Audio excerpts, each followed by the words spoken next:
Welcome back to Titletown, where Aaron's Hill is closed due to warm weather, but the ice rink is still open, and a lot of people are actually out this evening enjoying the January thaw. Temperatures are actually above freezing. I've been out here many nights when the ice rink has been open, and most people are thinking about getting as close to the fire as soon as possible and not necessarily going around the rink. But tonight, not too bad at all. Take a look at the current temperatures that we are seeing across the NBC 26 viewing area right now.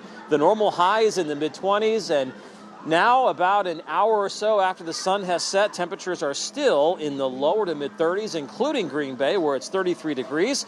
We have south winds at around 5 to 10 miles per hour. In Appleton, we're looking at temperatures that are also in the 30s, kind of a mixture of clouds and stars right now.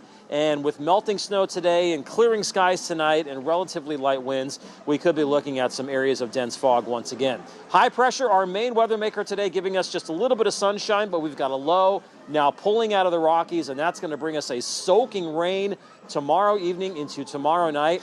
Before that happens, temperatures are going to warm up. The January thaw is not just occurring here in northeast Wisconsin, it's really covering most of the country. In the ice box of the nation today, International Falls, it was 37. We had 59 in Des Moines, Iowa, and some of that warmth, yes, the warmth that was in central Iowa today is making its way towards Wisconsin. Now, I think most of us tomorrow from the Fox Valley north and west will see high temperatures generally in the upper 30s to lower 40s. But as that low makes its way towards the Great Lakes tomorrow evening, there's going to be a surge of warmth ahead of it.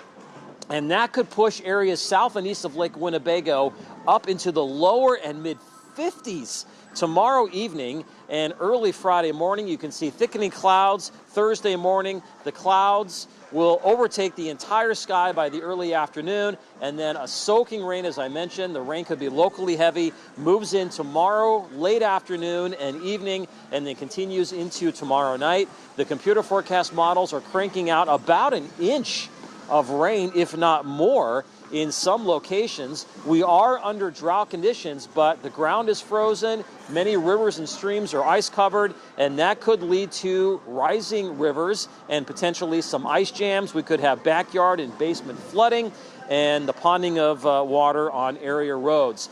Farther to the north, colder air will wrap in as the system kind of exits Wisconsin tomorrow night into Friday morning, and that means everything is going to go over to some snow. Even here in the Fox Valley, we could see a little bit of snow on the tail end. Across the far north, Langlade County, far northern Oconto County, and northern Marinette County, we could potentially pick up a quick 2 to 4 inches of snow. I'll have more on that as we get just a little bit closer. So tonight, areas of fog, lows around freezing. The fog could be locally dense, and with temperatures near freezing, icy spots can be expected once again. Tomorrow, warm and then wet. My 3-degree guarantee for tomorrow is 43. If I can hit that high within 3 degrees, we will donate $100 to the Crivets Area Community Pantry, and we did that today. I forecast 36. The high was 34. So a soaking rain is coming in for tomorrow night and Friday, but we could have a shovelable snow on Saturday into Sunday morning.